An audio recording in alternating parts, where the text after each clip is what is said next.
చేస్తేనే రాష్ట్ర అభివృద్ధి ప్రత్యేక హోదా సాధ్యమని దీన్ని నమ్మి కాంగ్రెస్ పార్టీలోకి వస్తున్నారని కాంగ్రెస్ పార్టీ జిల్లా అధ్యక్షుడు గీతా సాగరెడ్డి అన్నారు. స్థానిక జిల్లా పార్టీ కార్యాలయంలో మీడియా సమావేశంలో పాల్గొనబట్టారు. కాంగ్రెస్ పార్టీ జిల్లా కార్యాలయంలో గీతా సాగరెడ్డి ఆధ్వర్యంలో బీజేపీ రాష్ట్ర కార్యనిర్వాహక కమిటీ సభ్యులు కొవ్వూరి శివానంద రెడ్డి ఆయనతో పాటు పలువురు కాంగ్రెస్ పార్టీలో చేరడం జరిగింది.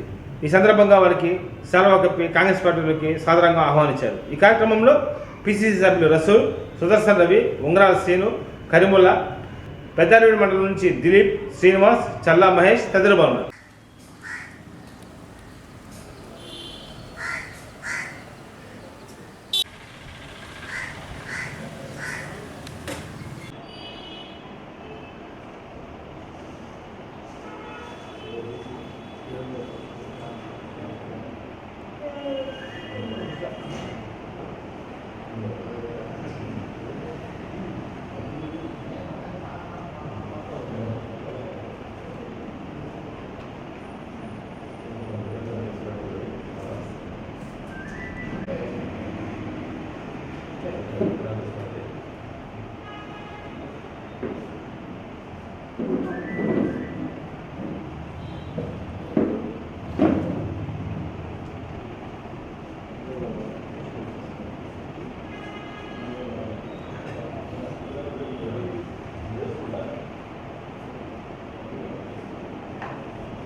జై జై కాంగ్రెస్, జై జై కాంగ్రెస్.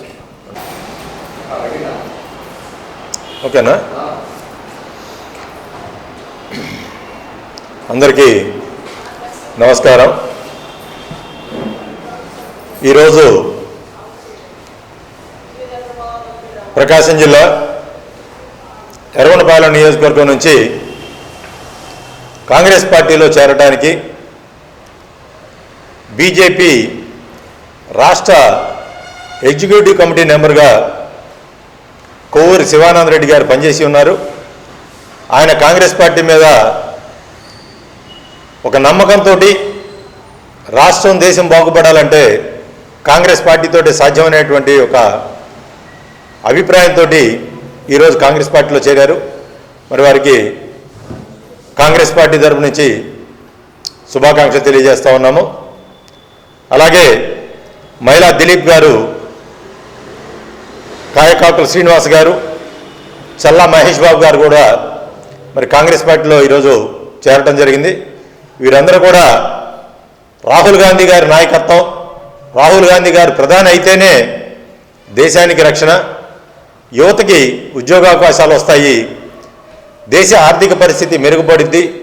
అలాగే కాంగ్రెస్ రాష్ట్రంలో కూడా అధికారంలోకి వస్తేనే రాష్ట్రం అభివృద్ధి చెందుతుంది, రాష్ట్రానికి రావాల్సినటువంటి ప్రత్యేక హోదా, పోలవరం పూర్తి చేయటం, అమరావతి రాజధానిని నిర్మించడం అనేది, అలాగే ఏవైతే విభజన చట్టంలో హామీలు ఆనాడు కాంగ్రెస్ పార్టీ ఇచ్చిందో అవన్నీ కూడా నెరవేరాలంటే తిరిగి కాంగ్రెస్ పార్టీ అధికారంలోకి రావాలనేటువంటి ఒక సంకల్పంతో, ఒక నమ్మకంతో, కాంగ్రెస్ పార్టీ మీద నమ్మకంతో ఈరోజు వాళ్ళు కాంగ్రెస్ పార్టీలో జాయిన్ అయ్యారు.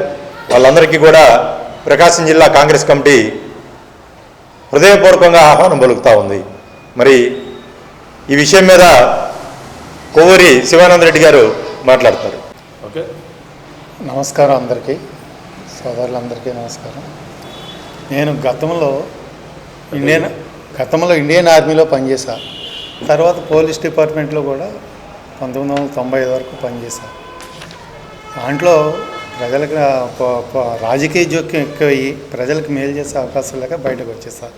తర్వాత వ్యవసాయం చేసుకుంటా ప్రకాశం జిల్లాలో పొలం కొనుక్కొని ఆ జీవనాధారంగా నేను జీవనం సాగిస్తున్న సమయంలో 2013 మన రాష్ట్ర విభజన సమయంలో ఏపీకి జరిగిన అన్యాయం గురించి నేను బాధపడి మనలాంటి రాజకీయాల మీద అవగాహన ఉన్నవాళ్ళు కూడా రాజకీయాల్లో ఉండకుండా పక్క నుండి ఎవరి పనులు చేసుకుంటూ ఉంటే రాజకీయాలు ఇట్లాగే ఉంటాయని చెప్పేసి అప్పుడు రాజకీయంగా మోడీ గారి మీద అప్పుడు ఆయన ప్రధాన అభ్యర్థిగా ప్రకటించారు. ఆయనైతే రాష్ట్రానికి మేలు జరుగుద్ది చేయగలడే నమ్మకంతో అప్పట్లో బీజేపీలో జాయిన్ అయ్యారు. ఆయన తర్వాత ప్రధాని అయ్యారు, 2 సార్లు ప్రధాని అయ్యాడు. కానీ విభజన మనకి ఆంధ్రప్రదేశ్కి ఇచ్చిన విభజన హామీలు అయితే అట్లాగే ఉండిపోయినాయి, అన్నీ పూర్తిగా నెరవేర్చలేకపోయారు. అప్పుడు బీజేపీతో పొత్తు పెట్టుకొని అధికారంలోకి వచ్చిన చంద్రబాబు నాయుడు గారు కూడా ఈ విభజన హామీల మీద పోరాటం చేయలేదు, ఆయన స్వార్థ ప్రయోజనాలు ఆడుకున్నాయి. సరే, తర్వాత వైఎస్ గారు జగన్మోహన్ రెడ్డి గారు వచ్చారు, ఆయన కూడా ఈ విభజన హామీల గురించి గట్టిగా పోరాడలేదు. ఏపీకి ఈ సంక్షేమ పథకాల పేరుతో అరాకొర ఏదో జరుగుతుంది తప్ప పూర్తి రాష్ట్రం అభివృద్ధి చెందాలంటే ఆ విభజన హామీలు అన్నీ పూర్తిగా ఉంటే కానీ ఏపీ అభివృద్ధి జరగదనేది నా నమ్మకం.